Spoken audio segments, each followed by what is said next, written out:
बिस्मिल्लाहिर्रहमानिर्रहीम। अस्सलाम वालेकुम नाजरीन, आप यूट्यूब चैनल देख रहे हैं, मैं इमरान खान हूँ। नाजरीन, इस्लामाबाद बम धमाके के हवाले से कुछ और इतलात आ रही हैं, लेकिन हुकूमत का जो रवैया था वो इंतहाई अफसोसनाक है। बहुत ही गैर जिम्मेदारा और बचकाना हरकतें इन्होंने की हैं। कभी मीडिया को दबाव डाला जाता था कि इसके बारे में कवरेज ना करें, कभी मीडिया को रोका गया कि आप इसकी खबर ही ना दें, कभी मीडिया को ये कहा गया कि जनाब आप लाहौर की बसंत के ऊपर फोकस करें, कभी जो है वो मीडिया को ये भी कहा गया कि आप इसको रावलपिंडी के मजाफात कहकर पुकारें, इस्लामाबाद का वर्ड इस्तेमाल ना करें। यानी इस लेवल के ऊपर प्लानिंग का फुकदान है और ऐसी बचकाना हरकतें की जा रही हैं। भी एक धमाका हुआ है, आप नहीं छुपा सकते। ये इंटरनेशनल मीडिया में भी रिपोर्ट होगा, नेशनल मीडिया में भी रिपोर्ट होगा, हर तरफ इसको रिपोर्ट होना है, क्योंकि एक इंसिडेंट हो गया और आप उसको नहीं रोक पाए। अब वाकये के बाद पाकिस्तान के टीवी चैनल नाच गाना दिखा रहे थे जो लाहौर में बसंत की सरगर्मियां चल रही थी, क्योंकि टीवी चैनल्स ने पैसा पकड़ा हुआ है पंजाब सरकार से और वो पैसा अब उन्होंने हलाल करना था। देखिए, अगर कोई ये कहता है ना कि पाकिस्तान के टीवी चैनल्स कोई सहाफत की खिदमत कर रहे हैं या किसी मिशन के ऊपर काम कर रहे हैं या कोई इंसानी हमदर्दी के तौर पे या कोई ह्यूमन राइट्स के मामलात में इनकी कोई मजाक, सब झूठ है, सब फ्रॉड है। ये कमर्शलिज्म है। ये टीवी चैनल सेठों ने पैसा बनाने के लिए और अपने मफादात बचाने के लिए बनाए हुए हैं। इनके अंदर कोई उसूल और कोई जाब्ता नहीं है। सच्चाई का बहुत बड़ा फुकदान है। अब आपके सामने है कि टीवी चैनल जो है वो बम धमाका हो गया उसकी कवरेज को रोककर और बसंत की कवरेज दिखा रहे हैं, और ये काम बड़ी देर तक होता रहा। सोशल मीडिया पे बहुत तनकीद हुई, लोगों ने बहुत आवाजें उठाई, हत्ता कि हुकूमत के जो अपने लोग हैं उन्होंने कहना शुरू कर दिया, फॉर गॉड सेक इसको रोकें, इस सिलसिले को, ये गंद मारना बंद करें अब। तो उसके बाद फिर पंजाब हुकूमत ने अनाउंसमेंट की और मरियम नवाज साहिबा की जो जाती इंजॉयमेंट की, जो बसंत की मसरूफियात थी, उनको मनसूख किया गया। अब यही है ना कि वो कवरेज नहीं होगी, फुटेजेस आपको नहीं मिलेगी, बहुत सारे टिकटॉक जो बन सकते थे वो टिकटॉक्स अब नहीं बनेंगे। मरियम नवाज के लिए जो प्लानिंग की गई थी उसको रोक दिया गया।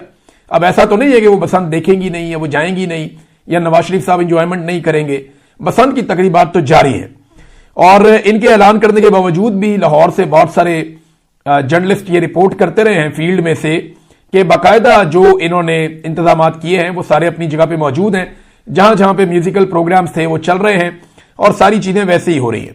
दो बड़ी मायूस कुन चीजें हुई हैं जो लोग बसंत मनाने के लिए लाहौर में है, उनके हवाले से मैं आपको बता दूं। एक तो ये कि गरीब आदमी इस बसंत से मुकम्मल तौर पर आउट है। अब 800 रुपए का 1000 रुपए का गुड्डा मिल रहा है, लोग खरीद ही नहीं पा रहे, ब्लैक के अंदर बिक रहे हैं। और गरीब आदमी की तो इतनी पहुंच ही नहीं है। गरीब आदमी तो 500 रुपए का गुड्डा भी नहीं खरीद सकता। वो कोई कट के आ जाए किसी का तो लुट के उसको उड़ा ले तो वो अलग बात है।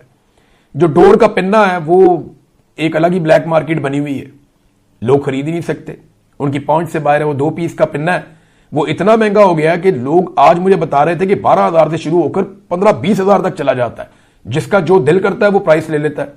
बल्कि एक मेरे दोस्त से बात हुई, उन्होंने कहा जी जब कहीं से भी डोर आपको ना मिले ना तो थाने से जाके ले लें। तो जो पुलिस वाले हैं उन्होंने जो पकड़ी हुई है वो भेज देते हैं, कोई गुड़ियां, कोई डोरें, कोई ऐसी चीजें, वो किसी से पकड़ते हैं, किसी को बेचते हैं। तो ये धंधा भी वहां पे चल रहा है। बहरहाल, एक तो गरीब आदमी इस बसंत से बाहर है। बहुत सारी छतों से लोगों ने वीडियोज बनाई और उन्होंने बताया कि गुड़ियां उड़ती हैं, कुछ इलाकों में उड़ भी रही थी, यानी इचरे के इलाके में गुड़ियां उड़ रही थी। कुछ अंदरून शहर में कुछ एरियाज हैं जहां थोड़ी बहुत गुड़ियां उड़ रही थी, लेकिन जो बसंत का असल रंग होता था वो एक लम्हे के लिए भी अभी तक नजर नहीं आया। उसकी वजह यह है कि वो जो पूरी एक नस्ल थी जो गुड़ियां उड़ाती थी वो बीच में से निकल गई। अब ये जेनजी है, ये नई नस्ल है, इनको इतना पतंगबाजी का पता ही नहीं है, ना इन्हें पतंग उड़ानी आती है, तनावे डालनी भी नहीं आती, तो ये पतंग बेचारे कैसे उड़ाएंगे। तो ये तो एक ऐसा खेल है कि लगातार अगर आप खेलते रहें तो आपको इसमें महारत हासिल होती है। ये ऐसा नहीं है कि आप अचानक एक दिन उठेंगे और उठ के आप पतंग उड़ा देंगे। ये पूरा एक फन है, पूरी एक महारत है जो इसके अंदर होती है। बहरहाल, हवा भी नहीं चल रही, थोड़ी देर हवा चलती है फिर बंद हो जाती है, चलती है फिर बंद हो जाती है। लोग उसकी वजह से भी बड़े मायूस हैं। तो कुछ जगह पे कुछ पतंगबाजी हुई है, लेकिन वो पैमाना नहीं है। यानी जो बसंत लाहौर में होती थी उसका 10-15% भी नजर नहीं आया। जो लोग वाकई में गुड्डी उड़ाने वाले हैं, मेरे पुराने दोस्त हैं जो लाहौर में बसंत के प्रोग्राम करते थे, मैंने जब उनसे बात की उन्होंने कहा नहीं जी नहीं, जो एक्चुअली बसंत का रंग होता था या आसमान के ऊपर पतंगे आती थी वो माहौल नहीं बना। यानी एक दौर ऐसा था समझ नहीं आती थी किसकी पतंग कहां से आ रही है, इतनी ज्यादा पतंगे गुड़ियां ये हवा के अंदर होती थी। अब वो नहीं है, वो उस तरह वाला माहौल बना नहीं, क्योंकि लोगों के पास इतना पैसा ही नहीं है। जो अमीर अमीर लोग हैं, जो अलीट क्लास है, वो छतों के ऊपर खड़े होकर उन्होंने सिक्योरिटियां खड़ी की हुई हैं, वो किसी को ऊपर आने नहीं दे रहे, वहां पे वो बसंते मना रहे हैं। जो गरीब लोग हैं वो तरस रहे हैं और बस छतों के ऊपर बैठ के तमाशा देख रहे हैं। और ऐसा कुछ भी नहीं है, लोगों के पास छोटा सा एक एंटरटेनमेंट का जरिया बना था, लेकिन ये अफसोसनाक वाकया जो इसने पाकिस्तानियों के दिल बुझ गए, बड़ी तकलीफ हुई पाकिस्तानियों को। अब इसके बारे में कुछ इतलात आई हैं, जो दहशतगर्दी का वाकया हुआ इस्लामाबाद में। ये यासिर खान नाम का शख्स है जी, जिसने ये दहशतगर्दी का हमला किया है, और इसके बारे में जो इतलात हैं वो मेरे पास मैं आपके साथ शेयर कर लेता हूं। इस बंदे के कुछ घर वाले गिरफ्तार भी हो गए हैं, और इस्लामाबाद इमाम बारगाह में खुदकुश हमलावर के घर पर छापा मारा गया है। छापा के दौरान खुदकुश हमलावर की वालदा और 2 भाई जो हैं वो गिरफ्तार कर लिए गए हैं। 26 साल इसकी उम्र थी खुदकुश हमलावर की, और इसकी शनाख्त यासिर खान के नाम से हुई है। इसका एक आईडी कार्ड भी मिला, सारी मालूमात वहीं से मिली है। यानी आईडी कार्ड से आपको पता चल जाता ना बंदा कहां पे है, कहां पे रहता है, इसका मोबाइल फोन कहां कहां पे चल रहा था, या इस आईडी कार्ड के ऊपर कौन सा मोबाइल नंबर है, सिम कौन सी है, वो सिम कहां कहां इस्तेमाल होती रही। तो इधर से ये सारी इंफॉर्मेशन इन्होंने इकट्ठी की है। ऐसी कोई बड़ी इन्वेस्टिगेशन नहीं है। और ये खुदकुश हमलावर जो है ये इस लेवल का था कि ये अपना आईडी कार्ड भी साथ ही लेकर गया हुआ था। यानी इसका आईडी कार्ड वहां से ना मिलता तो काम शायद थोड़ा लंबा हो जाता, लेकिन इसका आईडी कार्ड भी साथ ही था। अब मुझे इसकी वजह समझ नहीं आ रही, लेकिन यासिर खान इसका नाम था। इसके वालिद का नाम बहादुर खान है दस्तावेजात के मुताबिक, और ये रहने वाला 4 सद्दा रोड मोहल्ला अब्बास कॉलोनी का है, और जो इसका आर्जी पता लिखा हुआ है वो पेशावर का है, और इसका शनाख्ती कार्ड भी मिला है, और दीगर कागजात भी धमाके वाली जगह से बरामद हुए हैं। ये बहुत अजीब बात है, इससे पहले कभी ऐसा होता नहीं था। और 5 माह ये शख्स अफगानिस्तान में मुकीम रहा, यह भी दावा किया गया है। अच्छा, ये कैसे पता चला? देखें, इसका आईडी कार्ड मिल गया तो वहां से आप पता कर लेते हैं कि इसका पासपोर्ट और इसकी ट्रैवल हिस्ट्री, तो वो आपको फौरी तौर पे मिल जाती है वजारत दाखिला में से। एक सिंगल क्लिक के ऊपर आपको पता चलता है ये बंदा कहां कहां ट्रैवल करता रहा है। तो वो डाटा मिल गया कि जनाब ये बंदा अफगानिस्तान भी गया था, और मई में गया था, जून में वापस आ गया। और उसके बाद जो अगला डाटा आया कि इसने एक सिम अपने नाम पे ली, और जो सिम इसने ली वो बाजोड़ में इसने अपने नाम पे ली, और अक्टूबर तक फिर ये बाजोड़ में ही रहा। यानी जून से लेकर 27 जून गालिबन, तब से लेकर ये अक्टूबर तक ये बाजोड़ के अंदर रहा। फिर ये नौशहरा आ गया, और उसके बाद 2 फरवरी को ये इमाम बारगाह की रैकी करने के लिए गया। ये पुलिस के दायरे ने बताया। देखिए, रैकी करने का भी ऐसे पता चला कि उसका मोबाइल फोन ऑन था ना। अब उसकी आप जियो फेंसिंग कर लेते हैं या पता कर लेते हैं कि इसके मोबाइल फोन की लोकेशन कहां कहां पे जा रही थी। तो ये सारा लोकेशन का खेल है कि ये बता रहे हैं कि ये पहले कहां पे था, बाद में कहां पे था। जहां जहां इसका मोबाइल जा रहा था, इन्वेस्टिगेशन वाले समझ रहे हैं कि ये खुद भी वहीं पे जा रहा था। बहरहाल 2 तारीख को ये रैकी करके भी गया। ये सारी मालूमात पता चली इसका आईडी कार्ड मिलने के बाद। धमाका होने से एक लम्हा पहले तक पाकिस्तान की इंटेलिजेंस एजेंसीज को बिल्कुल कोई इल्म नहीं था कि कोई खुदकुश धमाका प्लान हो गया है, या किसी इमाम बारगाह पे मस्जिद में कोई धमाका करने का कोई प्लान है किसी का, या इस तरीके का एक धमाका किया जाएगा। कुछ इतलात के मुताबिक इसको रोकने की कोशिश की गई, फिर फायरिंग हुई, और उसके बाद यह शख्स पिछली सफों में दाखिल होकर इसने अपने आप को बम धमाके से उड़ा लिया। अब यह इस्लामाबाद पुलिस की एक बहुत बड़ी नाकामी है, और पाकिस्तान की इंटेलिजेंस एजेंसियों की भी बहुत बड़ी नाकामी है। लेकिन अभी तक किसी ने भी इसकी जिम्मेदारी कबूल नहीं की।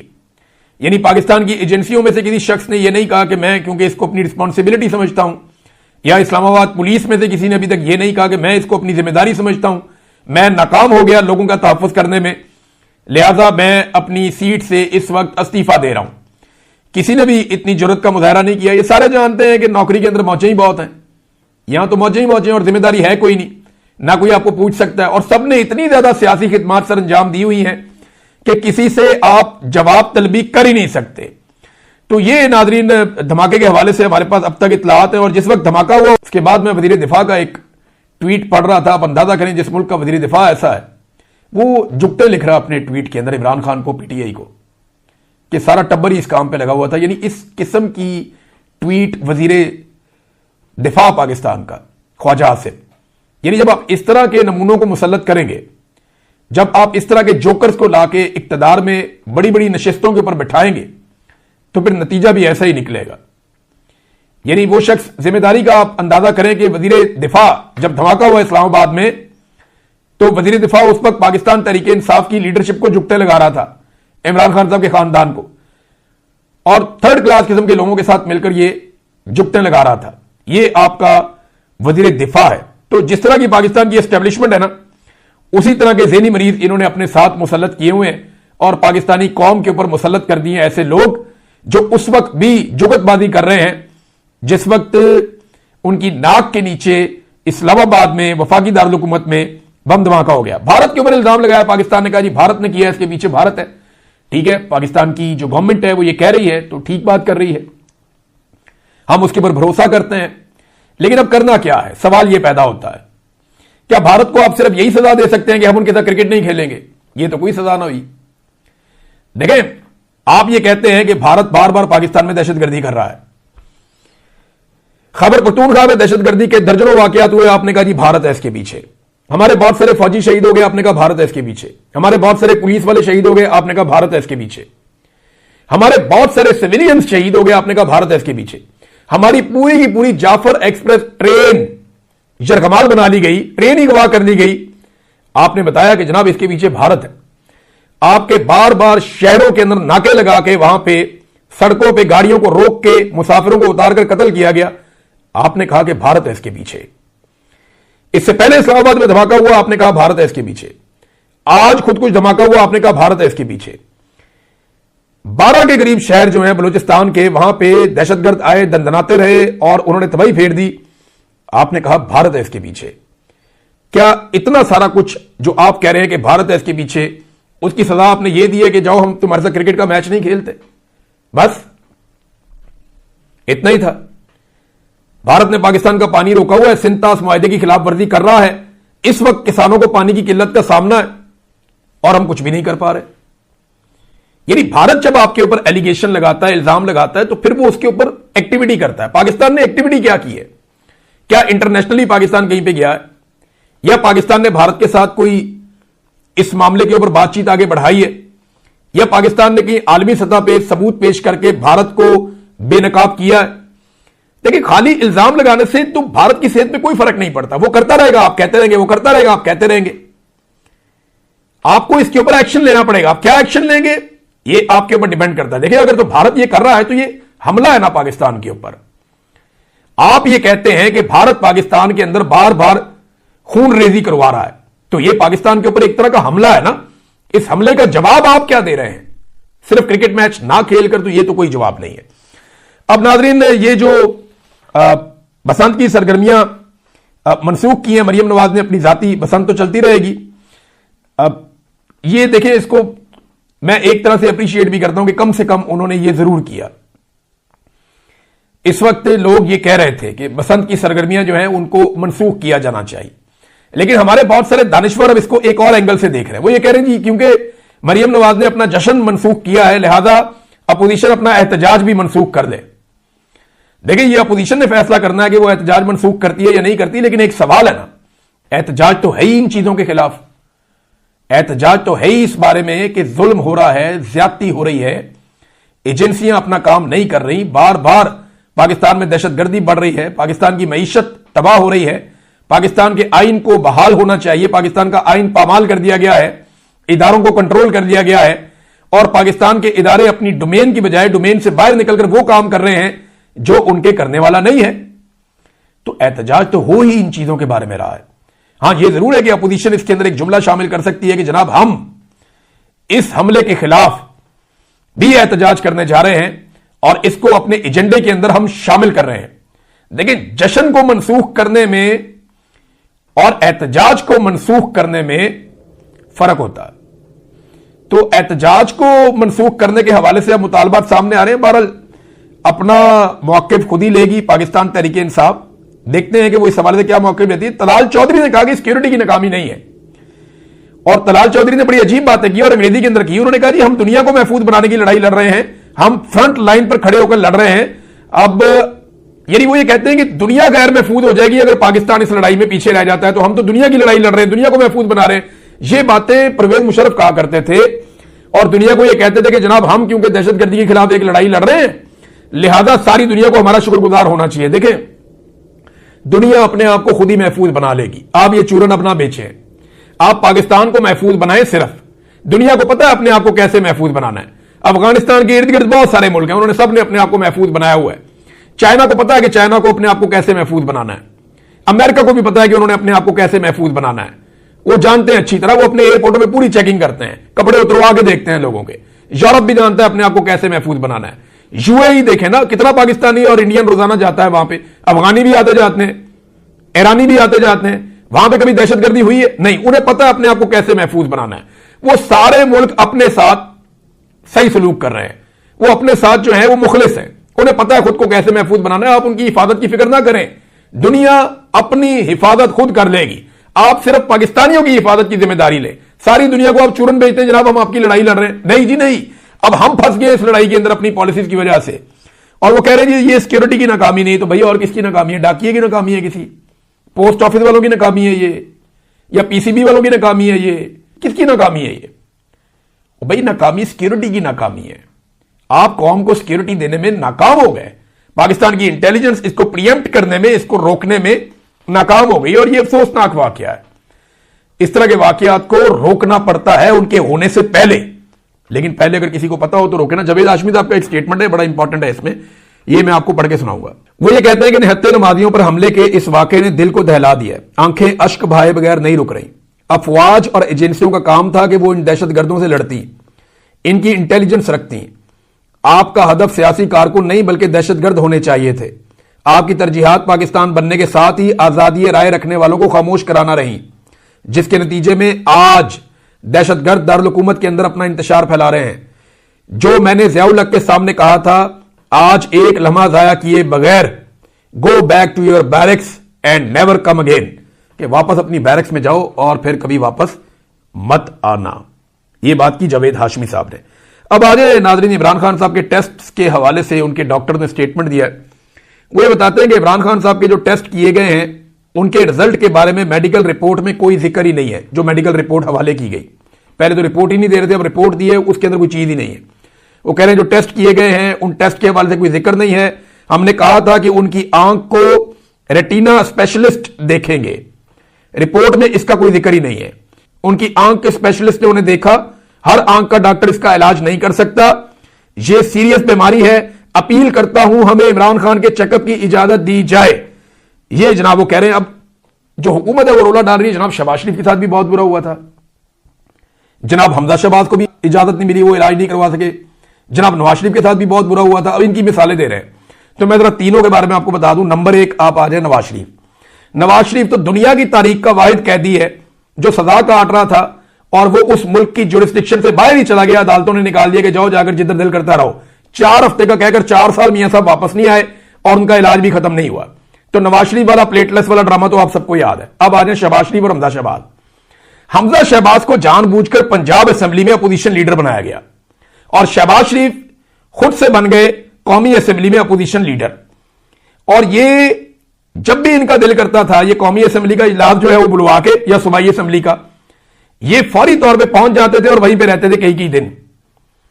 ये मैं आपको बता रहा हूं जिम्मेदारी के साथ। परवेज इलाही साहब ने बड़ा शानदार सलूक किया हमजा शहबाज के साथ, क्योंकि वो स्पीकर थे। उन्होंने कभी हमजा शहबाज को शिकायत का मौका नहीं दिया। वो हमेशा हमजा शहबाज को फैसिलिटेट करते थे और इनको उनका शुक्रिया हमेशा अदा करना चाहिए। जबकि दूसरी जानिब जो यहां पे थे असद कैसर साहब, उन्होंने शहबाज शरीफ साहब के साथ बहुत अच्छा सलूक किया। वो शहबाज शरीफ साहब को हमेशा जेल से ले आते थे, हमेशा कैद से निकाल कर ले आते थे, और शहबाज शरीफ साहब कई घंटे पहले आ जाते थे, कई घंटे बाद तक मौजूद रहते थे।